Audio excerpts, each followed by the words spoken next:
नमस्कार, मैं रोहित रंजन। रात 9 बजे आप रोज़ाना पाखंड के खिलाफ हमारी मुहिम पर स्पेशल शो देखते हैं, लेकिन इस सीरीज़ में आज हम बेहद ही ख़ास मुद्दे पर चर्चा करने जा रहे हैं।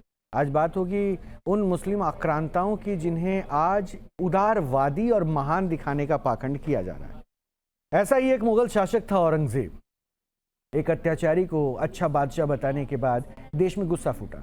उसके कब्र को उखाड़ने की मांग उठी और उसके बाद नागपुर जैसा एक शहर जल उठा। क्या ये औरंगजेब परस्त कुछ लोगों के पाखंड का नतीजा है, जिसने एक अत्याचारी को कौम के गौरव से जोड़ दिया? आखिर क्यों भारत जैसे देश में क्रूर लुटेरे और आक्रमणकारियों के महिमा मंडन की परंपरा वर्षों से चली आ रही है? आज हम इसी सच की करेंगे पड़ताल, लेकिन पहले एक रिपोर्ट दिखाते हैं।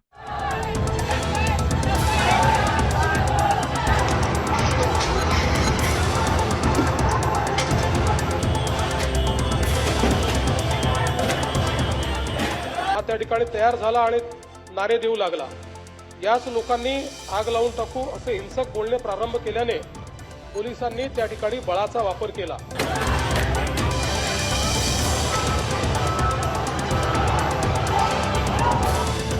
राख हो गई गाड़ियां, कार बाइक पर हमले,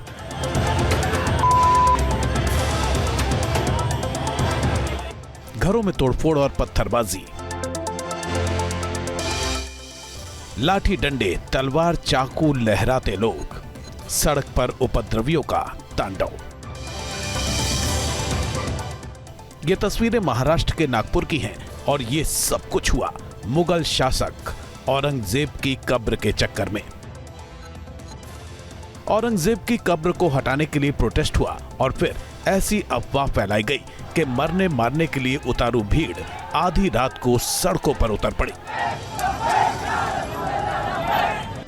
इस दंगे की जड़ में है वो सोच जो मुस्लिम आक्रांता को महान बताने का पाखंड कर रही है।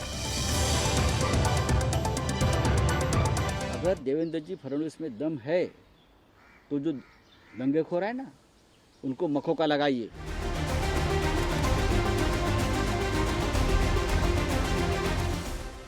जिसने हिंदुओं की आस्था के केंद्रों पर प्रहार किए उसे संत बताने का प्रपंच रचा जा रहा है।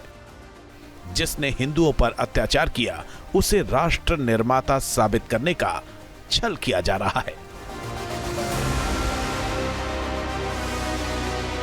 छत्रपति संभाजी नगर में स्थित औरंगजेब की कब्र को हटाने की मांग ने जोर पकड़ लिया है और इसी की आड़ में कुछ असामाजिक तत्वों ने अफवाह फैलाकर हिंसा को अंजाम दिया। हिंसक बोलणे प्रारंभ केल्याने पोलिसांनी त्या ठिकाणी बळाचा वापर केला। यापूर्वी बजरंग दलाच्या कार्यकर्त्यांविरुद्ध तक्रार द्यायची आहे अशी मागणी करण्यात आल्याने त्यांना गणेशपेठ पोलीस ठाण्यामध्ये आमंत्रित करण्यात आलं। त्यांची तक्रार ऐकून घेण्यात आली। ये वही कब्र है जहां औरंगजेब को साल 1707 में दफन किया गया था। बताया जाता है कि औरंगजेब ने जब अपनी वसीयत लिखी थी उसी वक्त ही बता दिया था कि उसकी कब्र कहां होगी और उसे किस तरह दफन किया जाएगा।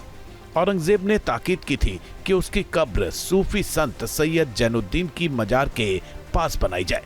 दरअसल औरंगजेब सूफी संत जैनुद्दीन को अपना पीर मानता था। औरंगजेब ने वसीयत में लिखा था कि उसके मकबरे को बेहद साधारण तरीके से बनाया जाए, जो सादा और सफेद रंग का हो। औरंगजेब ने यह भी ताकीद की थी कि उसके अपने कमाए पैसे से कब्र का निर्माण करवाया जाए। कहा जाता है कि औरंगजेब ने कुरान लिखने और टोपी सिलने से करीब 14 रुपए की कमाई की थी। दावा किया जाता है कि उस पैसे से ही औरंगजेब की कब्र बनाई गई थी।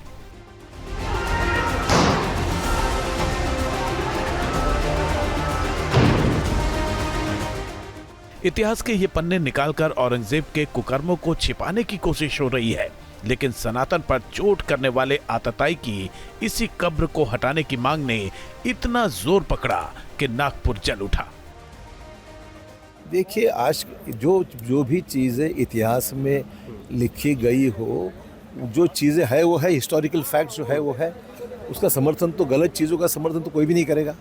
इसलिए औरंगज़ेब की नीतियाँ, औरंगज़ेब की उस वक्त की जो भी उनने क्रूरता की है हमारे देश के ऊपर, वो तो जग जाहिर है, हिस्ट्री में लिखा ही गया है, तो उसका समर्थन कौन क्यों करेगा। ये जो तानाशाह थे और ये कल की जो भी वारदात है उसका कोई रीज़न नहीं है। जो हिंसा होती है वो कोई मुस्लिम लोग नहीं करते हैं, ये पॉलिटिकल पार्टीज लोग अपनी पॉलिटिकल रोटियां सेकने के लिए करते हैं। और कांग्रेस पे मेरा एक आरोप है कि ऐसे लोगों को कांग्रेस एमएलए और एमपी का टिकट दे। दरअसल सारे विवाद की शुरुआत तब हुई जब समाजवादी पार्टी के नेता और मुंबई की मान खुर्द शिवाजी नगर से विधायक अबू आजमी ने मुगल शासक की तारीफ की थी।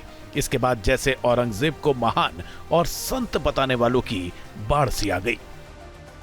समस्याओं से ध्यान हटाने के लिए जो चुनाव में बेईमानी की है, जिस तरह से वहाँ पे एक नंबर के कई पहचान पत्र मिले हैं, 48 लाख मतदाता बढ़ाए गए हैं, जो वायदे किए हैं पूरे नहीं कर पा रहे हैं, तो ये भारतीय जनता पार्टी की सोची समझी साजिश है। अब तो ये बाला साहब के नाम पर कुछ भी करते हो, बाला साहब को बदनाम कर रहे हो, शिवाजी महाराज को बदनाम करते हैं, ये संभाजी महाराज को बदनाम करे।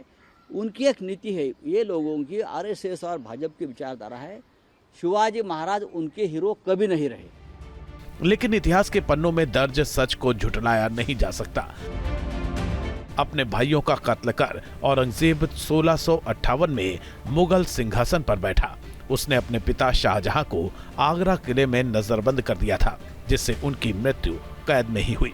इतना ही नहीं, अपनी ही बेटी ज़ैबुन्निसा को औरंगजेब ने लगभग 20 साल तक कैद में रखा था। यही कारण है कि औरंगजेब को सबसे क्रूर शासक और उसके शासनकाल को मुगलिया सल्तनत का सबसे बुरा दौर कहा जाता है। करीब 49 वर्षों तक शासन करने वाला औरंगजेब सनातन के शत्रु का सबसे बड़ा पर्याय बन गया था। औरंगजेब ने अपने शासनकाल में सख्त इस्लामी नीतियों, विस्तारवादी युद्ध और शरिया कानून लागू किया। हिंदुओं पर जजिया कर लगाया, मंदिर तोड़े और लाखों लोगों का कत्लेआम किया। औरंगजेब ने 1669 में काशी विश्वनाथ मंदिर नष्ट करवा दिया था और उसकी जगह ज्ञानवापी मस्जिद बनवाई थी। मथुरा के केशव राय मंदिर को तोड़वाकर ईदगाह बनवाई थी। 1678 में बीजापुर में मंदिर तोड़कर भी मस्जिद बनवाई। अहमदाबाद के मशहूर चिंतामणि मंदिर को औरंगजेब के आदेश पर ही मस्जिद में बदल दिया गया था। यहाँ तक कि राजस्थान के मलरीना मंदिर को भी औरंगजेब ने सेना भेजकर गिरवा दिया था। औरंगजेब ने ही मराठा सम्राट छत्रपति संभाजी और गुरु तेग बहादुर की हत्या करवाई थी। इतिहासकारों की माने तो औरंगजेब तलवार की ताकत पर धर्म बदलने के लिए भी मजबूर करता था। उसके शासनकाल में लाखों हिंदुओं को जबरन इस्लाम स्वीकार करने के लिए मजबूर किया गया। उसने अपने सैनिकों के धर्म बदलवाए। औरंगजेब ने कई भक्ति संतों, विशेष रूप से संत रामदास को प्रताड़ित किया। इसके साथ ही हिंदू आश्रमों और मंदिरों की संपत्ति जब्त कर ली थी। जिसने अपने ही भाई, पिता, बेटी पर बेइंतहा जुल्म किए, जिसने हिंदू शासकों और सनातनियों पर अत्याचार किए, ऐसे ही औरंगजेब की कब्र बचाने और उसे महान शासक साबित करने की होड़ मची है। आखिर इस पाखंड की जड़ में क्या है? रिपोर्ट आपने देख लिया। बिना देर किए मैं आपको अपने मेहमानों से मिलवाता हूं और इनके ओपिनियंस को सबके सामने रखने की कोशिश करता हूं। हमारे साथ यति चेतनानंद हैं, हिंदू धर्म गुरु हैं। हमारे साथ मौलाना साजिद रशीदी हैं, ये मुस्लिम स्कॉलर हैं। हमारे साथ महंत आदित्य कृष्ण गिरी हैं, अध्यक्ष हैं हिंदू राष्ट्रीय सेना के। हमारे साथ श्रीराज नायर भी जुड़ चुके हैं, ये वीएचपी के प्रवक्ता हैं। हमारे साथ मुमताज़ आलम रिजवी हैं, मुस्लिम स्कॉलर हैं। और हमारे साथ कैप्टन सिकंदर रिजवी हैं, ये भी मुस्लिम स्कॉलर है। तो सबसे पहले तो बहुत बहुत स्वागत है। मैं वीएचपी से ही शुरुआत करूंगा, श्रीराज नायर साहब से। नायर साहब, क्या हो गया? प्रतीकात्मक जो आप लोगों ने प्रदर्शन किया, आपके कार्यकर्ताओं ने जो प्रदर्शन किया, क्या जताना चाह रहे हैं? इतिहास के पन्नों को क्या फाड़ के अलग करना है? क्योंकि पलट तो सकते नहीं है अब।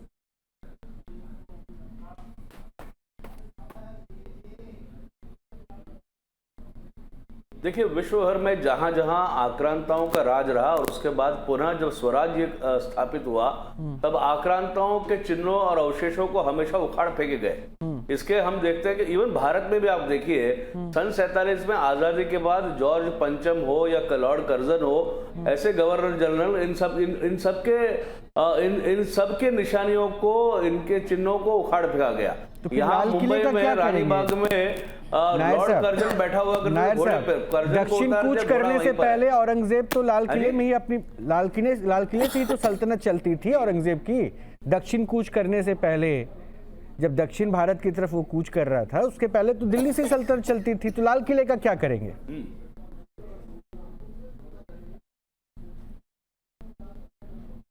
देखिए, लाल किला और औरंगजेब दोनों अलग अलग चीजें। लाल किला जो है बना था, औरंगजेब के पिताजी वहां से अरब वर्ल्ड से लेकर के नहीं आए थे पैसे। ये भारतीय नागरिकों के खून, तब भी हिंदुओं के खून पसीने से और हिंदुओं के ही बनाई हुई इमारत है। यहाँ पर औरंगजेब एक क्रूर आक्रांता था और यहाँ पर उन्होंने हजारों की संख्या में मंदिरों को विध्वंस किया। हमारे काशी विश्वनाथ को तोड़ा, हमारे मथुरा के मंदिर को तोड़ा और हजारों सैकड़ों लाखों लोगों को धर्मांतरित किया। यहाँ जो बैठे आपके पैनल में, इन सबके पूर्वजों के ऊपर सबसे ज्यादा अत्याचार हुआ और वो मुसलमान बनाए गए।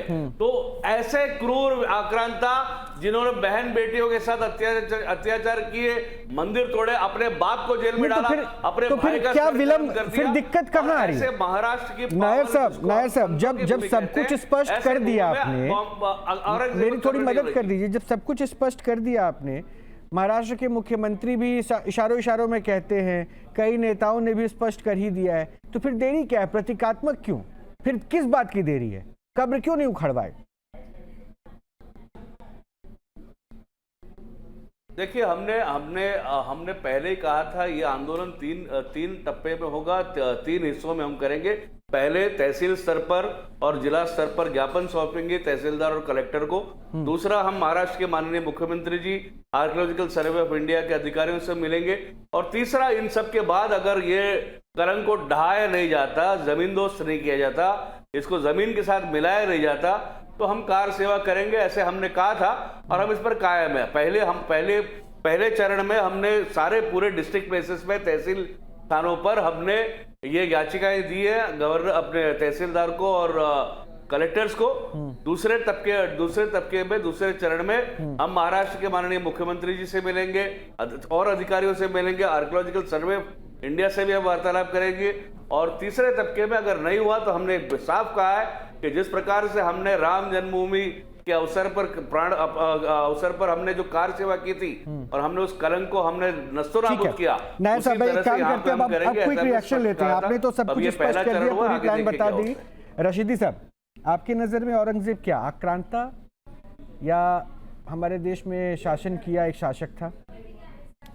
असल में क्या है, औरंगजेब बेचारा वो मजलूम हुक्मरान है जिसको लोगों ने सही पढ़ा ही नहीं। एक मिसाल है, एक साहब ने कहा कि साहब 2 और 2 4 होते हैं, जो इस बात को साबित कर दे मैं अपना सब कुछ हार जाऊंगा। उसकी बीवी ने कहा भाई 2 और 2 तो 4 होते हैं, सब कुछ साबित कर देगा। तो उसने कहा मैं मानूंगा तब ना, मैं मानूंगा ही नहीं, मैं कहूंगा 2 और 2 5 होते हैं। यहाँ वही कहानी चल रही है।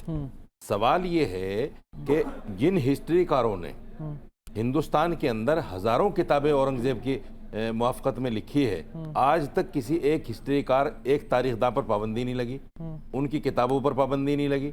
वो सारी आजकल मार्केट में अवेलेबल हैं, वो हिस्ट्रीकार मौजूद हैं, लेकिन औरंगजेब बुरा है। दूसरे ये है, औरंगजेब के कहने पर या उसके राजा मानसिंह या राजा जयसिंह के कहने पर जो कुछ किया औरंगजेब ने, या जयसिंह और मानसिंह ने जो कुछ किया, मानसिंह और जयसिंह को कुछ नहीं कहा जाता, औरंगजेब को कहा जाता है। हालांकि सब कुछ करने वाले वही 2 राजा थे, मानसिंह और जयसिंह, क्योंकि उसके जनरल दारा शिकोह को किसने मरवाया था? जनरल देखिए, दारा शिकोह को किसने मरवाया? मेरे भाई एक बात 4 हिस्से में कटवाया किसने? मेरी बात सुनिए, दारा शिकोह कौन था? औरंगजेब का भाई। तो सोचिए वो भाई के प्रति इतना क्रूर था। सुन लीजिए मेरी बात को। मेरे भाई से नहीं बनती है, राजा उसका सल्तनत का मसला है। दूसरे, ये बहुत सारे हिस्ट्रीकारों ने लिखा है कि अगर दारा शिकोह सल्तनत पर काबिज हो जाता तो बहुत अनर्थ हो जाता। बहुत सारे हिस्ट्रीकारों ने लिखा है, ये उनकी आपस की लड़ाई थी। देखिए इसके 2 साइड है। अपने बाप को रशीदी साहब इसके 2 पक्ष हैं। आप ही बोलिएगा, पूरी कर लूं, आप ही बोलिएगा, मैं 2 शब्द खाली जोड़ देता हूं उसमें। इसमें 2 साइड है सर। आप जिस इतिहासकारों को कोट कर रहे हैं, वैसे दूसरे इतिहासकार भी है जो उनको विलेन बता रहे हैं। तो इतिहासकारों में तो मतभेद है ना सर। सुनिए, विलन बताने वाले जो भी इतिहासकार हैं उन्हीं का नाम लेता हूं मैं, जयदेव नाथ सरकार। पढ़िए आप जयदेव नाथ सरकार को, किस तरह से महिमा मंडन किया है औरंगजेब का, समझे। बहुत सारे हिस्ट्रीकार हैं जो बिल्कुल कट्टर मुस्लिम मुखालिफ हैं, लेकिन उन्होंने औरंगजेब को अच्छा बताया है। तीसरी बात, आप मुझे बताइए, जिन अंग्रेजों को लात मार के हमने भगाया है सबको, आज उनकी हिस्ट्री पढ़कर हम हिंदू मुसलमान में आपस में लड़ाई कर रहे हैं। चौथी बात, 500 साल पहले 400 साल पहले एक मुस्लिम हुक्मरान आया, उसने जो भी किया करके चला गया, दफन हो गया, मिट्टी में मिल गया, आज उसकी हड्डियां भी शायद वहां कब्र में बाकी ना हो। आज उसकी बात को लेकर हिंदू मुसलमान करना, ये कौन सी अक्लमंदी है भाई? ये कौन सी दानिशमंदी की बात है? आप मुझे बताइए, जिस तरह से नागपुर में हुआ है मामला, मैं नागपुर में था 2-3 दिन, मैंने देखा वहां के लोग इतने शांत हैं। होली के नाम पर वहां किसी तरह की कोई बात नहीं, बिल्कुल शांति थी एकदम। मैं उसी दिन आया हूं जिस दिन रात में सुबह होली थी। वहां मैंने कोई जगह जगह इस तरह की बातें नहीं देखी जिस तरह दिल्ली में हर जगह जो है होली का वो लगा रहता है और लोग जो है पहले ही दिन पानी फेंकना, ये फेंकना शुरू कर दे। वहां कुछ नहीं था, बिल्कुल शांति प्रिय लोग हैं। लेकिन जब आप कलमा लिखी हुई चादर को जलाओगे मुसलमान के सामने, तो क्या मुसलमान भड़केगा नहीं उस पर? एक जल्दी से रिएक्शन नायर साहब, बीएचपी आग लगाना चाहती है, बीएचपी पर पाबंदी लगनी चाहिए। भड़काने, जल्दी से क्विक रिएक्शन दिए और मेहमानों को शामिल करना है। देखिए, मैं पूरी जवाबदारी से कह रहा हूं, कल जितने आंदोलन हुए उसमें अधिकांश में मैं स्वयं था। कलेक्टरों को ज्ञापन देने में मैं स्वयं हाजिर था। नागपुर पूरी रात मेरी बात चलती रही, ये झूठी अफवाहें फैलाई गई। जिस प्रकार से जिहादी, ये तो ठीक है सर, लेकिन इन्होंने रशीदी साहब ने जो कहा, इनकी नजर जो आक्रांता नहीं है, आप लोगों ने गलत रिप्रेजेंटेशन पेश कर दिया है। औरंगजेब को मुद्दा बना के फैलाई गई है, बिल्कुल अफवाह थी, बिल्कुल नहीं। हमारी स्पष्ट मांग है, वो कब्र वहां पर नहीं होनी चाहिए, आक्रांताओं की कोई निशानी भारत में नहीं होनी चाहिए। अभी मौलाना जी ने कहा कि ये पहले क्यों नहीं उठी। सन 47 के बाद जो पार्टी यहाँ पर राज किया 2014 तक, वो उन्होंने मुसलमानों को या एक वर्ग को दामाद की तरह ट्रीटमेंट किया और उन्होंने हिस्ट्री को रिग किया। हिस्ट्री को पूरी तरह से लेफ्ट लीनिंग राइटर्स और हिस्टोरियंस ने जिस प्रकार से हिस्ट्री इतिहास को गढ़ा, पूरी तरह से झूठा इतिहास लिखा, इसलिए कुछ हिस्टोरियंस को कोट कर रहे हैं। अच्छा, सच्चा इतिहास हम जानते हैं क्या है। यति जी, अगर कब्र उखड़ दिया गया औरंगजेब का, तो हिंदुओं को शांति मिल जाएगी या हिंदुओं की परेशानी खत्म हो जाएगी? औरंगजेब से कोई लेना देना नहीं है। रोहित जी, मेरा मानना यह है कि औरंगजेब जो है वो यहाँ के मुसलमानों के दिमाग में जिंदा है, और जब तक वो दिमाग में जिंदा रहेगा ये हिंसा होती रहेगी। क्योंकि हिंसा, जिस तरीके की हिंसा औरंगजेब के शासनकाल में मिलती है, मंदिरों को तोड़ना, हिंदुओं का कत्लो गारत करना, जजिया लगाना, लगातार हिंदुओं पर अत्याचार करना, ये एक लंबी फहरिस्त है। अपने भाइयों के साथ उसने जो किया वो उसका अपना मसला हो सकता है, लेकिन हिंदुओं के साथ जो किया वो उसका इतिहास गवाए। आप इतिहासकारों को दो पक्षों में बांट सकते हैं, लेकिन हिंदू तो बेचारा अपना इतिहास लिख ही नहीं पाया। आजादी से पहले इसलिए नहीं लिख पाया क्योंकि वो गुलाम था, और आजादी के बाद इसलिए नहीं लिख पाया क्योंकि सत्ताएं उसके पक्ष में नहीं थी। जयदेवनाथ सरकार हिंदू ही इतिहासकार है, सुनिए, हिंदू इतिहासकार है। सुनिए, बीएन पांडे हिंदू इतिहासकार है, रोमिला थापर हिंदू इतिहासकार है, मेरी आपत्ति है सारे हिंदू तो इतिहासकार हैं। तो मैं आप कह रहे हिंदू लिख नहीं पाया, आप में सुनने की क्षमता नहीं है, इसका अर्थ ये है, देखिए आवाज तेज हो गई इनकी, आप झूठ बोल रहे हैं। रशीदी जी, अगर आप में सुनने की क्षमता नहीं है तो इसका अर्थ ये है कि आप झूठ बोल रहे हैं और आप मक्कारी कर रहे हैं देश के साथ। रोमिला थापर हिंदू इतिहासकार नहीं है, बीएन पांडे हिंदू इतिहासकार नहीं है, जयदेवनाथ सरकार हिंदू इतिहासकार नहीं है, सारे तो हिंदू इतिहासकार है। आप कह रहे हैं हिंदू लिख नहीं पाया, इतना बड़ा झूठ मत बोलिए टीवी पे बैठ के। अंग्रेज थे इस देश की, और अंग्रेजों ने तो फिर भी कुछ हद तक सत्यता लिखी, लेकिन वामपंथियों ने तो सत्यानाश कर दिया हमारा। वो हिंदू नहीं थे आपकी नजर में? हिंदू नहीं हो सकते, वो जो देश के गद्दार हैं उन्हें हिंदू नहीं कहा जा सकता। बताइए। जयसिंह और मानसिंह को भी हिंदू नहीं कहना चाहिए। वो हिंदू नहीं अरे है। रशीदी जो जी, इनकी हाँ में हाँ मिलाए वो रशीदी हिंदू जी, है। कम से कम शांत हो जाइए। दूसरे व्यक्ति को अपनी बात को आपका चढ़ रहा है, मैं तो नहीं। शांति हूँ। अरे आप बोल रहे हैं लगातार, मेरी टर्न थी जब आप बोल रहे अपनी बात एक सेकंड रशीदी टीज मत कीजिए उस हाँ यति प्यार से बात कर लीजिए, गुस्से में नहीं आना चाहिए। नहीं ठीक है तो रशीदी जी, आपको बोलना बस नहीं अपने चाहिए अपने ना, टाइप हाँ यति जी, आपको अपने उसका प्रोटोकॉल का ध्यान रखना चाहिए। यति जी आप मेरे प्रश्न का उत्तर दीजिए, मेरे प्रश्न का उत्तर ध्यान दीजिए, रखना चाहिए। मेरे आपको प्रश्न का नहीं उत्तर बुलवाया दीजिए। है। यति जी नहीं पर्सनली देखिए औरंगजेब जैसे रशीदी जी कह रहे बिल्कुल जिंदा है वो। जब तक ये औरंगजेब और बाबर इस देश के मुसलमानों के जहन में जिंदा रहेंगे तब तक निश्चित रूप से जिंदा वो कौन निकाल सकता है जहन से? अरे जहन से भी निकल जाएंगे रशीदी साहब, निकलने के लिए तो जहन से भी निकल जाएंगे। आपको दुरुस्त करने की आवश्यकता है, बस आपको मुगालता है, आपको दुरुस्त करने की आवश्यकता। ये जो आप थ्रेट दे रहे हैं ना, ये जो रशीदी साहब इस समय नेशनल चैनल पे मुझे थ्रेट दे रहे हैं, यही औरंगजेब की बात है। ये थ्रेट है कि जहन से कौन निकाल देगा। अभी थ्रेट नहीं है, सुनिए प्लीज आप एक करके ना रशीदी साहब नहीं रशीदी साहब देखिए मेरे शो में ये सब नहीं होता, एक एक करके सबको मौका दो। यति जी नहीं दी। ठीक है सर, वो यति जी मैंने आपको कोट इसलिए किया क्योंकि आप लगातार बोल रहे हैं। आप चुप हो जाइए, मैं अपनी बात ठीक है। आप मेरे प्रश्न का उत्तर देखिए रोहित जी, बहुत स्पष्ट है कि जहन में जब तक जिंदा रहेंगे तब तक किसी भी कीमत पर यहाँ हिंसा नहीं रुकेगी। और 7 जून या 7 जुलाई 2023 में सबसे पहले औरंगजेब का व्हाट्सएप स्टेटस लगाया गया। और वो व्हाट्सएप स्टेटस कब लगाया गया?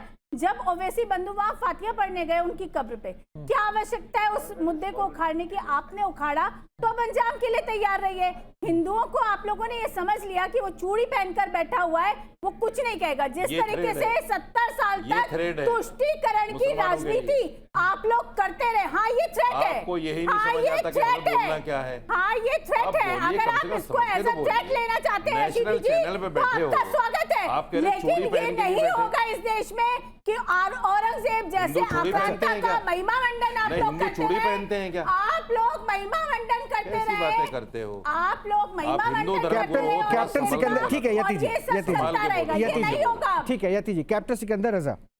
देखिए इतिहास की बात हो रही थी। As a historian, as a scholar, आपको क्या लगता है कि रिप्रेजेंटेशन किया गया औरंगजेब को लेकर? क्योंकि कुछ मत ऐसा है, वो तो सर डिस्कवरी ऑफ इंडिया में जो पंडित जवाहरलाल नेहरू भी जो है बहुत पॉजिटिव बता रहे हैं औरंगजेब को। लेकिन जो अगर फिर मैं कहूँ ऐसे कई किताबें जो उनके दरबारी लिखा करते थे, उसमें मंदिरों पे किया हुआ विध्वंस भी लिखा हुआ है, आतंक भी लिखा हुआ है, क्या उसको नकार दें? अगर वो किया गया तो क्या वो आक्रांता नहीं कहलाएगा? औरंगजेब क्या? देखिए मेरा पहला एक सवाल है, हम औरंगजेब की किस कब्र के लिए यहाँ बैठ के डिस्कशन करने के लिए आए? एक बात, क्या ये वो कब्र है जो दरगाह ज़ैनुद्दीन की है, उसके अंदर उनकी कब्र बनी हुई है? हम उसकी यहाँ पे बात डिस्कस करने के लिए आए हैं, जिसको पूरा हिंदुस्तान कहता है कि वो औरंगजेब की कब्र है। औरंगजेब की वसीयत थी कि मेरी कब्र पे कोई निशान चिन्ह नहीं बनेगा, ये उनकी वसीयत थी। ये सब बातें भूल जाते हैं। तो उनकी कब्र कहाँ है ये तो बताइए पहले। वो तो जो आप दरगाह की बात कर रहे हैं वो तो शेख ज़ैनुद्दीन की है, तो कहां पे लिखा है कि ये औरंगजेब की कब्र है? तो मिसगाइड कौन कर रहा है कि वो औरंगजेब की कब्र है? ये तो आज से थोड़ी ना मुसलमान, देखिए मुसलमान को तो 100-150 साल के अंदर से इतना ज्यादा प्रोपेगेंडा किया गया औरंगजेब को लेकर के, और कुछ लोग उसको औलिया तक कहते हैं, जबकि क्रूर एक सम्राट था या बादशाह था, जो भी था, क्रूर था। उसने सबके साथ जातियां करी है। चलिए ये स्टेटमेंट रही बात इस्लाम को मानने वालों के साथ, तो अगर देखिएगा तो मुसलमानों के साथ भी उसने करी है, उसने शियों के साथ भी करी है। भाई इस्लाम का फिरका शिया है ना, उनके साथ भी करी, हिंदुओं के साथ तो करता ही था। लेकिन हमारा तो सवाल है, हम किस चीज के लिए बहस करने बैठे? कब्र कहाँ है? औरंगजेब की कब्र कहाँ है? वो तो शेख ज़ैनुद्दीन की कब्र है, दरगाह है उनकी। अगर वहां पे कहते दफनाए गए तो हो सकता है 100 साल के अंदर आपने उसको बदल दिया हो, आपने कहना शुरू कर दिया कि वो औरंगजेब की दरगाह है। औरंगजेब की तो वसीयत थी कि हमारी दरगाह में कोई निशान नहीं लगाया जाएगा, कोई में मार्क नहीं होगा कि मेरी कब्र ही है। तो मतलब आपको क्या लग रहा है कि वो जो अगर इस बहस को आगे बढ़ा रहे तो सबसे पहला तो पॉइंट आप यही कह रहे हैं कि उसमें कब्र वहां है ही नहीं, और अगर किसको तोड़ने की बात हो रही है तो औरंगजेब को क्या, जिस तरह से महिमा मंडन के औरंगजेब रोड पे भी तो बहस हो रही है ना? महिमा मंडन करना ये सरासर गलत है। अगर आप इतिहासकार जिसकी बात करते हैं, हकीकत में सच है कि जिन लोगों ने उनके बारे में लिखा, उनकी तारीफ करी है, वो सब वामपंथी रहे। रशीदी जी सुनिएगा, सिकंदर रिजवी साहब जो बता रहे हैं। हाँ बोलिए बोलिए। देखिए वो वहां मंत्री रहे हैं, आप देख लीजिए दारा शिकोह के साथ उनका भाई था, क्या किया, जुल्म किया, हराम किया। इस्लाम को अगर मानने वाले तो कहते हैं कि वो कुरान लिखते थे, ठीक हो सकता लिखते होंगे, मैं उसके लिए बहस नहीं करता हूं, लेकिन अपने भाई को उन्होंने क्या हशर किया, अपने बाप के वालिद के साथ क्या किया, ये हराम किया। तो इस्लाम में तो हराम वो कर रहे थे बैठे हुए, औरंगजेब ने हराम करा, तो कहे का इस्लाम, कहे का औलिया, किसने कह दिया कि वो औलिया है? दुनिया के सबसे क्रूर शासकों में महमूद गजनवी को गिना जाता है। इसी गजनवी का भांजा और सेनापति था सैयद सालार मसूद गाजी, जिसने भारत में मंदिरों को लूटा, हिंदुओं का धर्म परिवर्तन कराया और इसने सबसे बड़ा हमला गुजरात के सोमनाथ मंदिर पर किया था। लेकिन हैरानी की बात तो यह है कि इसी सैयद सालार गाजी को सूफी संत बताया जाता है। यूपी के बहराइच में गाजी मियाँ की मज़ार आस्था का केंद्र बनी हुई है। संभल में उसकी याद में नेज़ा मेला का आयोजन किया जाता है। हालांकि इस बार इसको लेकर विवाद शुरू हो गया। क्या है पूरा मामला, एक रिपोर्ट दिखाते हैं, फिर इसे भी हम चर्चा में शामिल करेंगे।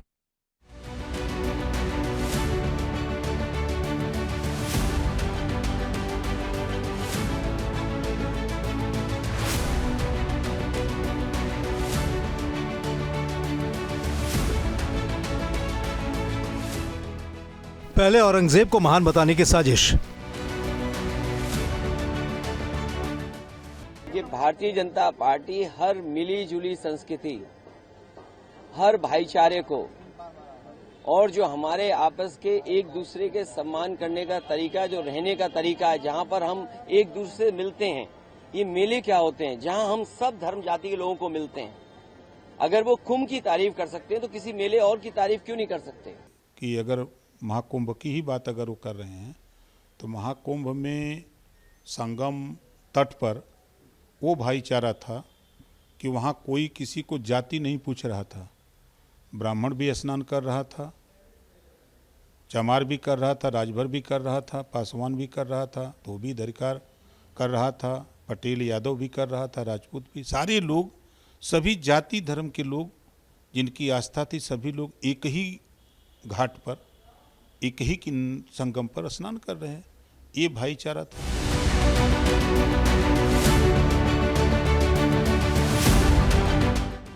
संभल और बहराइच के अलावा बाराबंकी जिले का सतरिक कस्बा भी चर्चे में है। यहाँ सैयद सालार के पिता की दरगाह है, जहाँ हर साल मेले का आयोजन किया जाता है। सवाल ये कि संभल में मेले के आयोजन पर रोक लग गई तो क्या बाराबंकी के लिए भी ऐसा ही आदेश पारित किया जाएगा?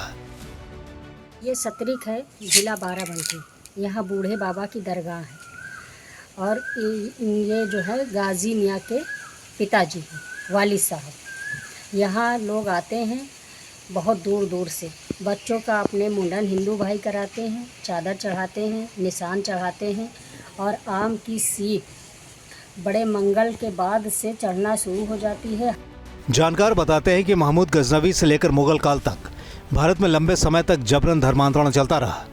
इसी कालखंड में सनातनी संस्कृति को खत्म करने का भी हर संभव प्रयास किया गया। जो लोग इस तरह के कुकृत्य में शामिल थे, अब उन्हीं लोगों को आदर्श पुरुष बताने और संत साबित करने की कोशिश हो रही है। उनकी कब्र पर लोग सजदा कर रहे हैं। आखिर वो कौन लोग हैं जो ऐसा कर रहे हैं? इसके पीछे क्या सोच काम कर रही है? इसकी पड़ताल हम कर रहे हैं।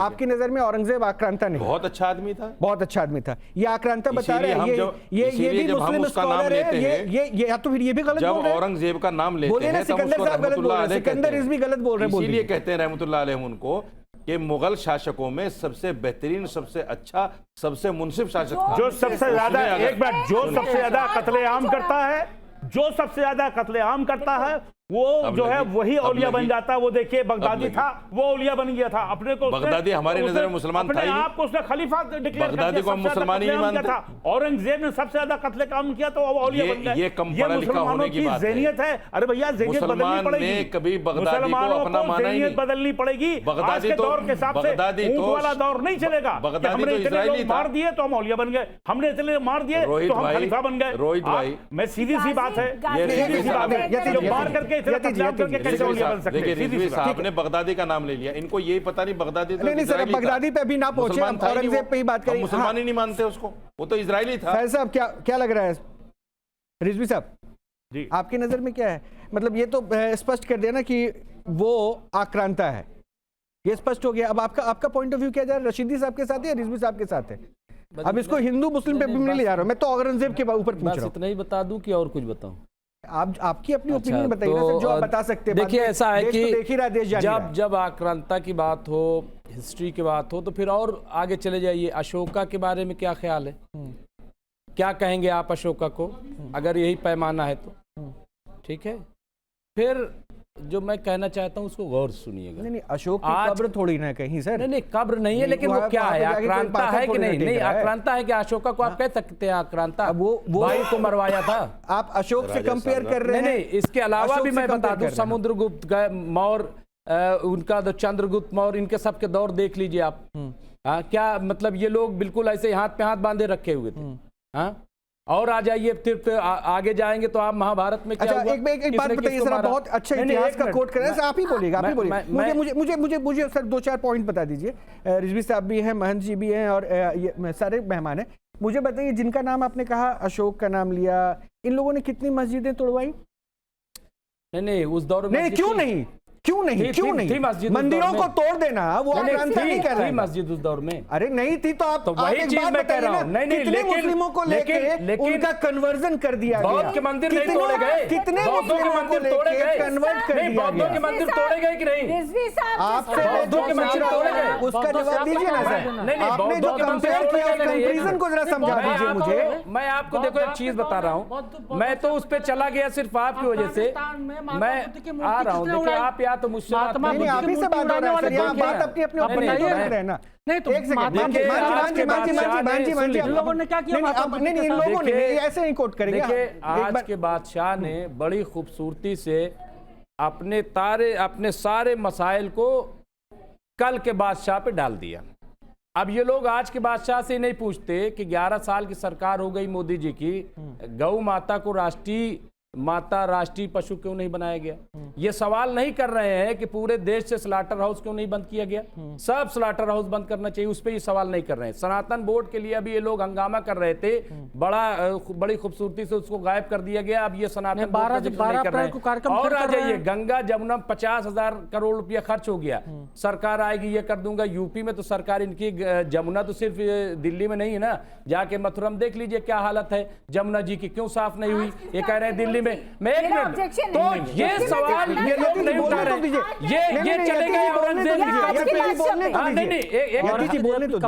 तो मैं ये कह रहा हूं कि बड़ी खूबसूरती से कि औरंगजेब को लाए के झगड़ा दिया कराए, कुर्सी इनको चाहिए, जनता बस चिल्लाए, इनको सिर्फ कुर्सी के लिए काम करना है।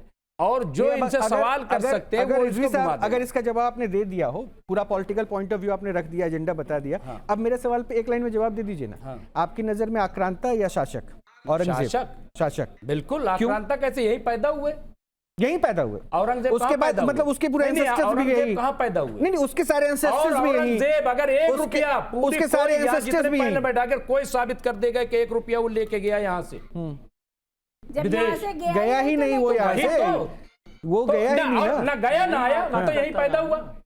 ना वो गया ना आया, यही बाबर को हम मान सकते हैं, लेकिन औरंगजेब तो आप बताइए ना, ये तीसरी चौथी नस्ल में आ गए ना। सालार मसूद गाजी को भी नहीं मानेंगे सर, सालार मसूद गाजी भी आक्रांता नहीं था। हम क्या कह रहे हैं कि जो यहाँ पैदा हुआ, ठीक है, वो यही का है, वो यही का है, उसको हम बाहर का नहीं मान सकते। तो वो क्रिमिनल था कि नहीं था? मैं अगर ये पूछूं, अगर यही पैदा होती है गारंटी थोड़ी ना कि क्रिमिनल होगा कि नहीं होगा। तो वो हिस्टोरियन बैठे हैं आपके सामने, रिजवी साहब, सिकंदर रिजवी साहब तो उसको बता रहे हैं आक्रांता, आप उसको नहीं मान रहे हैं। आज के बादशाह पे बात करो, आज के बादशाह के बारे में अगर आप बात करोगे तो आज भी आप देखोगे कुछ लोगों की नजर मोदी जी महान होंगे, बहुत महान है। मैं कहता हूँ कुछ लोग महान मानते हैं, लेकिन कुछ लोग 2002 याद कर लेंगे। नहीं, कुछ लोग 2002 याद कर लेंगे, कुछ लोग पुलवामा पे सवाल खड़ा कर देंगे। वो देखिए रिजवी साहब ने सीधी आपकी बात को घुमा रहे हैं, वो मोदी साहब कर रहे हैं, सरकार कर रहे हैं, औरंगजेब का टॉपिक लेके चलिए। आप सवाल का जवाब दे देंगे ना, ठीक है। महंत जी, नहीं महंत जी, बादशाह नहीं है, अब तो बादशाह नहीं है, डेमोक्रेट महंत जी, बादशाह भाई कहाँ का बादशाह, किसको बादशाह? ठीक है, अब हो गया, एक सेकंड, गलत है, आप उसको डिफाइन गलत अलग कर रहे हैं। नहीं, हमारे डेमोक्रेटिक कंट्रियां बादशाह नहीं होता। नहीं, हमारे देश में बादशाह नाम का कोई संवैधानिक शब्द नहीं है। बाप का कत्ल नहीं किया है हमारी नजर में, बाप का या भाई का कत्ल नहीं किया है, डेमोक्रेटिक है, चुन के भेजा है। जब आप बादशाह मानते हैं अच्छी बात है। मोदी जी है, हमारा सवाल उन्हीं से। ठीक है मान जी ओपिनियन सुन लिया आपने। बिल्कुल, आप जिन्हें आक्रांता बता रहे वो आक्रांता नहीं है, यहाँ के एक शासक। नहीं, बिल्कुल इन्होंने सही कहा, क्योंकि इनके हिसाब से वो आक्रांता नहीं थे, इनके आदर्श हैं और उसी कोई मेरे आदर्श नहीं, आदर्श के रूप में मानते हुए प्रतीक के तौर पर जिस प्रकार की हिंसा लगातार देश के अंदर होती है, आज जिस देश के अंदर ये स्थिति हो गई है कि कोई भी मोहल्ला जो है, कोई भी जिला, कोई भी गली जहां पर मुस्लिम समाज के ज्यादातर लोग रहते हैं वो सुरक्षित नहीं है। कल सेक्टर 102 में सलारपुर में कल सेक्टर 102 में सलारपुर में नहीं तो फिर वो जो नाबालिग बच्चा हो रही है वो उसके आदर्श थे क्या? एक बच्चा बाइक पर जा रहा था। कर रहे हैं। मेरी बात सुनिए, कौन कर रहा है? मैं जो वहाँ जो दंगे हो रहे हैं, कौन गया था नारेबाजी करने? अरे सुनिए, अरे बात को सुनो, आप बीच बीच में क्या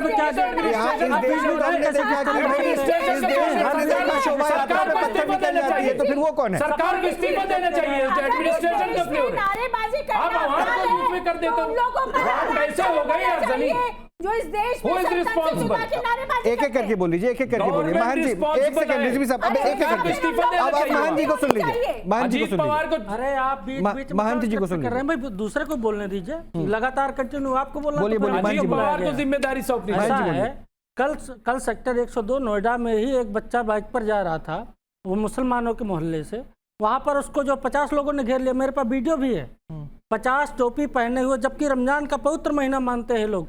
रमजान के इस पवित्र महीने में एक बच्चे को जो कि 20-21 साल का था, उसको जो 50 लोगों ने घेर लिया और उसको इस तरह से मारा कि मरसन हालत में हो गया। तो इस देश में तो आपने जगह जगह पर, लेकिन देखिए ये बात जो आप कह रहे हैं ना महान जी, मैं इस पे थोड़ा सा कॉन्ट्रडिक्ट नहीं, इसलिए देखिए आप बिना किसी प्रमाण के ऐसा ये कह दे, ये नहीं ऐसी नहीं बात जिस, अरे मुझे उस वीडियो से मतलब नहीं, क्या उसका बैकग्राउंड आपने क्या हिस्ट्री जाना क्यों? ठीक है सर, होने दीजिए, लेकिन आप सर उस पॉइंट पे बताइए ना, औरंगजेब से आपको मसला क्या है, आपकी दिक्कत क्या है? झूठ लेके बैठते हैं ये लोग, झूठ के अलावा कुछ नहीं बोलते हैं भाई, झूठ आप लोग बोलते हैं, बुलडोजर चलाओ, आप लोग बोलते हैं, चला दो बुलडोजर। लड़का मर गया, अगर आप आदर्श नहीं मानते औरंगजेब को तो डिफेंड क्यों कर रहे हैं उसको? ठीक है सर, इस मुद्दे पर अगर आप रशीदी साहब ले लीजिएगा, पहले इस मुद्दे पे रहते हैं, रशीदी साहब इस मुद्दे पे रहते हैं, रशीदी साहब इस मुद्दे पे रहते हैं। मान जी अगर आप आपके चैनल में बोलते हैं, हमने उसको कंडेम कर दिया और उससे हमारा कोई लेना देना नहीं है रशीदी साहब, बिल्कुल हमने बोला है कि हमारा ये मुद्दा नहीं है, और जब तक उसका कोई प्रमाण नहीं हो तब तक उससे हमें कोई लेना देना नहीं है, कोई लेना देना नहीं है, कोई लेना देना नहीं है, उससे हमने बिल्कुल स्पष्ट कर दिया। कोई नहीं पर्सनल नहीं, आप अपनी बात रखिए ना, आप उनको कॉन्ट्रैडिक्ट कीजिए। नहीं रशीदी साहब, रशीदी साहब नहीं नहीं,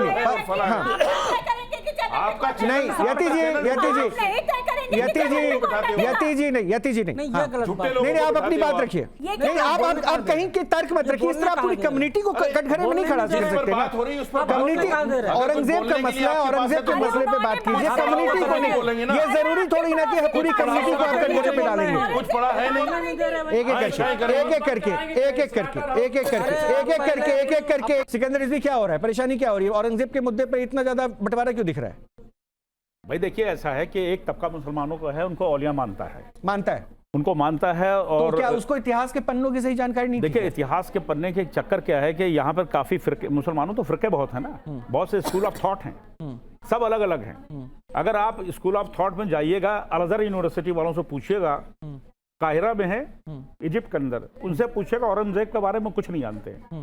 अगर आप ये कुंभ में जाके पूछिएगा, ईरान के जो स्कूल ऑफ थॉट है शियों का, तो औरंगजेब को नहीं जानते हैं। उम्मुल क़ुरा में भेजिएगा आप, तैफ में, सऊदी अरेबिया के अंदर, औरंगजेब के बारे में पूछिएगा तो वो नहीं जानते हैं। ये सारा कुछ जो है वो भारत के अंदर है। लेकिन जितने रशीदी झगड़े साहब, सब भारत आप के ये अंदर है। प्रमाण दे रहे हैं, अरे भाई रशीदी वो साहब हंस अरब क्यों रहे हैं? शासक था क्या? एक मिनट सुनने दीजिए कि नहीं नहीं पता होगा हमको बात खत्म करने दीजिए। ना ईरान का शासक था, यहाँ पर हिंदुस्तान का शासक था, हिंदुस्तान में पैदा हुआ, हिंदुस्तान में मर गया। एक अरब लोग सिंबॉलिक क्यों जानेंगे मुसलमान उसको भाई? चाहिए, ये मुसलमानों को एक सिंबॉलिक मुसलमान चाहिए जिसके नाम पे हमको झगड़ा करना है।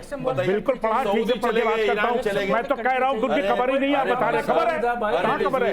रिजवी साहब, अरे देखिए मैं आपसे बहस नहीं कर रहा हूँ, अपनी बात रख रहा हूँ, मैं अपनी बात रख रहा हूँ, मुझे रखने दीजिए आप। मेरा सवाल सुन लीजिए, मेरा सवाल सुन लीजिए। मुझे क्या दिक्कत लग रही है रशीदी साहब, सुनिए, सारी दुनिया के मुसलमान उसको जानेंगे, कोई नहीं नहीं, एक आपत्ति है, एक आपत्ति है, एक आपत्ति है मौलाना रशीदी साहब, आपसे एक आपत्ति है।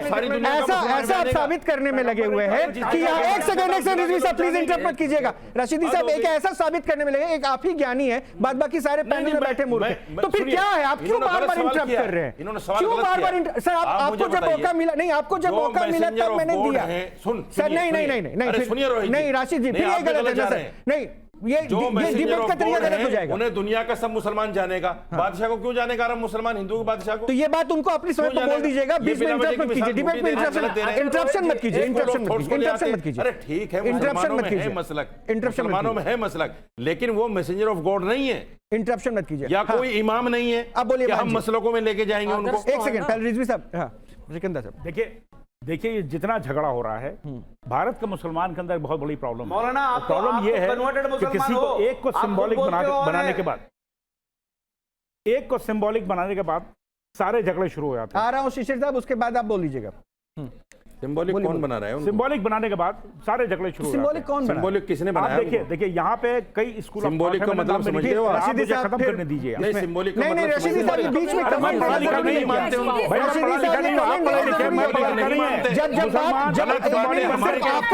सिंबॉलिक बना लेंगे, सिर्फ आपका पक्ष दूसरा कोई नहीं, क्यों मंसूब कर रहे हैं? अरे तो फिर कौन कर रहा है? आप एक बार सुनिए तो सही पहले, बीच में हर समय इंटरप्ट करते रहेंगे तब कैसे? आया और चला गया। एक इंटरप्शन की जो आदत हो गई, नहीं नहीं ये तरीका से मुसलमान ने लफ्जों का चयन अच्छा करो भाई, सारे झगड़े लफ्जों का चयन अच्छा करो, कम से कम मुसलमान लफ्जों का चयन अच्छा करो। शिशिर नायर सिंबॉलिक बनाते हैं। नायर साहब क्या, नायर साहब की सिंबॉलिज्म कौन कर रहा है? हिंदू मुसलमान करने की कोशिशें की जा रही है क्या? औरंगजेब पे बात कर रहे हैं तो, और शायद इसका फायदा हो रहा है। कमाल है। बिल्कुल नहीं। देखो यहाँ मौलाना बैठे हैं, मौलाना बैठे आरजू काजमी के शो में इनके कपड़े उतार दिए, पूरा दुनिया इन पे हंस रहा है। ये खुद कहते हैं कन्वर्टेड है। औरंगजेब जैसे बादशाहों ने इनके पूर्वजों को तलवार के जोर पर इनकी बहन बेटियों के साथ सबसे ज्यादा अत्याचार हुआ है। आज ये आइडेंटिटी क्राइसिस में जी रहे हैं। इनको मुसलमान कौन मानता है? भारतीय मुसलमान को मुसलमान मानते हैं। नहीं आप पूछने वाले बैठे, फिर मैं क्या कर रहा हूँ? एक बार रुकिए ना, शो को मतलब क्या चाह रहे हैं आप लोग? बहस में कर सकते हैं, एक एक करके बोल लीजिए। नागरिकता ले सकते हैं, और ये जबरदस्ती यहाँ पर इनकी ये आइडेंटिटी क्राइसिस में जी रहे हैं। ये केवल और केवल आइडेंटिटी क्राइसिस में जी रहे हैं। किसकी आइडेंटिटी क्राइसिस? मुसलमानों का मुगलों से कोई लेना देना नहीं। भारतीय मुसलमानों को खिलजी और खिलजी से कोई लेना देना नहीं है, गजनी से कोई लेना देना नहीं है, गोरी से कोई लेना देना नहीं है। ये सब आक्रांता थे। तो फिर ये सहानुभूति क्यों है इनके अंदर? फिर ये आक्रांता क्यों नहीं मान रहे? अगर मुगलों से हिंदुस्तान के मुसलमान का कोई लेना देना नहीं है शिशिर साहब, तो फिर ये आक्रांता क्यों नहीं मान रहे? बोल रहा हूं, पाकिस्तान में एक दानिशमंद, बहुत बड़े दानिशमंद कहते हैं The Muslims of subcontinent are facing daddy issues। इसीलिए जिन्ना के मजार पे चादर चढ़ाने जाते हो। मऊ में हिंसा को अंजाम अरे दिया आपके है कपड़े उतार दिए रे खातून ने, उन लोगों को पाकिस्तान से प्यार है। काज़मी ने आपके कपड़े उतार दिए। आरजू काज़मी के बारे में जानते हो आप? आरजू काज़मी है कौन? मेरे को मुझे अपने शो में किसी और को नहीं जानना, मैं जिस बात को जानना चाह रहा हूँ शिशिर साहब, पे अगर मैं आऊंगा मैं तुम्हारे कपड़े भी उतार दूंगा। शिशिर साहब, अगर मैं बदतमीजी पे आऊंगा मेरी शिक्षा शिशिर साहब, किसी के शो को यहाँ मुझे कोट नहीं करना है। नहीं नहीं, किसी के शो को कोट नहीं करना है और कोई फासला नहीं होना है। उसके लिए स्कूल कॉलेज जाना है। रोहित जी, जिस वक्त औरंगजेब ने शासन संभाला उस वक्त हिंदुओं पर 80 के करीब टैक्स थे, लेकिन उसने सारे खत्म किए। उसने सारे खत्म करके सिर्फ एक टैक्स रखा जो ज़कात से भी कम मिकदार में था। मुसलमान ज़कात देते थे 2.5%, और वो जो हिंदुओं पर जजिया था वो ज़कात से भी कम था। ज़कात जो है 12 दिरहम तकरीबन साल के, 12 दिरहम बहुत कम था ज़कात से भी। सुन लीजिए, और उसने सिर्फ मंदिरों को नहीं तोड़ा, उसने मस्जिदों को भी तोड़ा। अच्छा, उसने मस्जिदों नहीं, को फिर वही हो रहा है ना, आपकी बात उनकी बात भी नहीं पहुंच पा रही है। उसने मस्जिदों को भी तोड़ा। ये कहना कि उसने सिर्फ मंदिर तोड़े हैं, उस समय तो ये मस्जिद थे ही नहीं। अभी मुमताज रिजवी साहब तो ये बता रहे थे कि उसमें तो मस्जिद थे ही नहीं। ये हिस्ट्रीकार से पूछे इनसे, गोलकुंडा की जामा मस्जिद को, जो बहुत आलीशान मस्जिद थी, उसने बाकायदा तोड़ा उसको, बाकायदा तोड़ा उसने। पूछे इनसे हिस्ट्रीकारों से। ये लोग बताना नहीं चाहते, असलियत बताना नहीं चाहते। मतलब ये नहीं बताना चाहते, ये इसलिए गलत इतिहासकार के फरमान रवाओं के पीछे चलने वाले लोग हैं। ये अपना जमीन बेचकर आगे बढ़ने वाले लोग हैं। ये वैसी बातें करेंगे सिकंदर साहब एक ओपिनियन जो है ना मुमताज रिजवी का ले लीजिए, फिर अपनी बात रख दीजिएगा। हो गया अगर सच्चाई हो गया तो हमें सच बोलना चाहिए। ये झूठी बात बोलते हैं फरमान रवाओं के लिए। इनकी बातों से एक सेकंड, यति जी आप लोग डिबेट नहीं कर रहे हैं, आप लोग डिबेट नहीं कर रहे, आप लोग अपनी ओपिनियन को जबरदस्ती बिल्ड कर रहे हैं जिंदगी में। एक एक करके सर, हो गया नहीं हो गया। इस्लाम की जिंदगी में, इस्लाम की जिंदगी में दाढ़ी रख करके टोपी रख के इस्लाम नहीं होता है, इस्लाम जीने के अंदर होता है। फिर अब बाप पे सुन रहा हूं आपको, ये तरीका गलत है हैदरी साहब, हैदरी साहब ये गलत तरीका है, हैदरी साहब ये तरीका गलत है। नहीं हैदरी साहब ये तरीका गलत है, नहीं ये तरीका गलत है। हिंदुस्तान का मुसलमान नहीं ये तरीका गलत है हैदरी साहब, नहीं ये इस्लाम की शान है, झूठ बोला करते हैं, ये तरीका गलत है।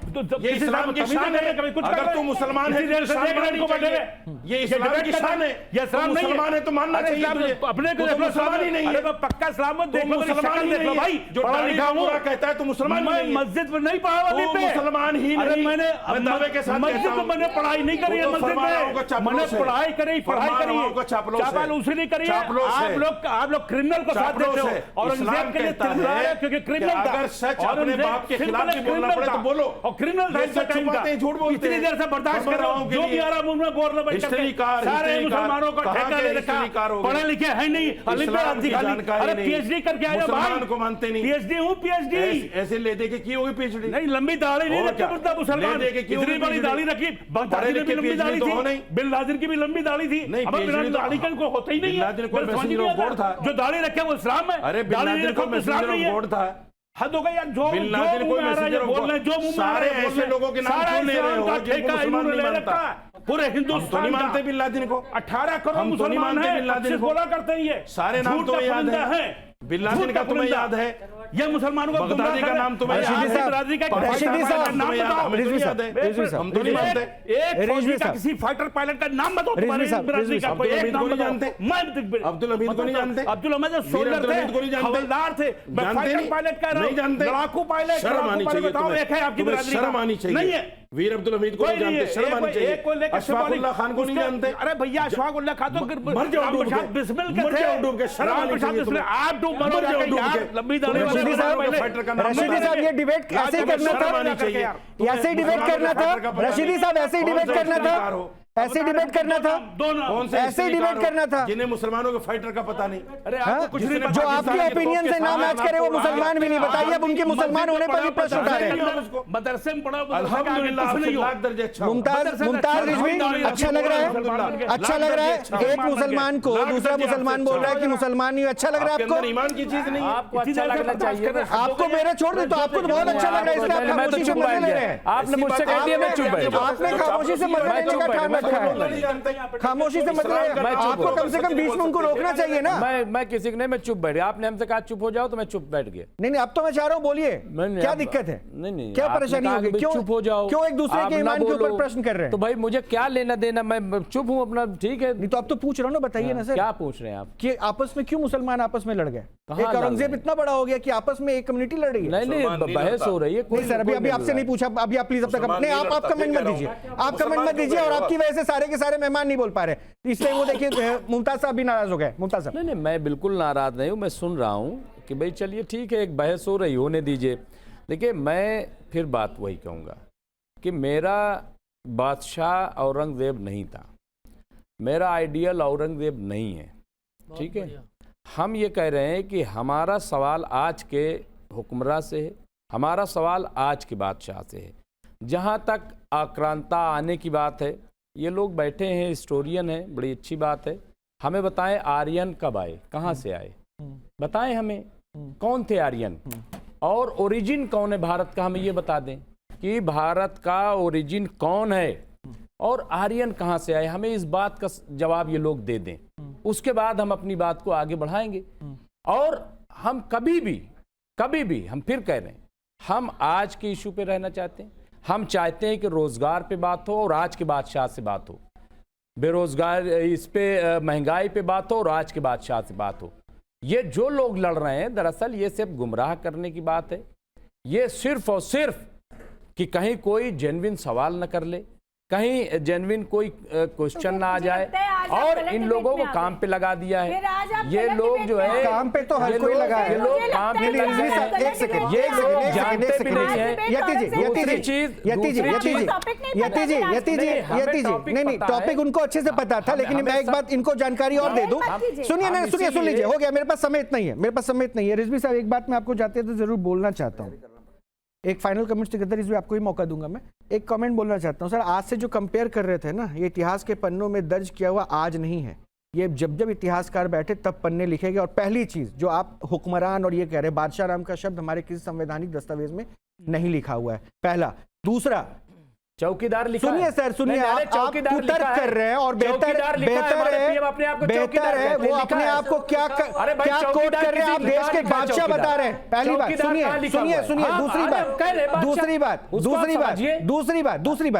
दूसरी बात एक बात बड़ा स्पष्टीकरण आपके पास होना बहुत जरूरी है। जिस लोकतंत्र में प्रणाली है ना, वो हर एक आदमी वोट करके यहाँ पर देश के चेहरे को चुनता है।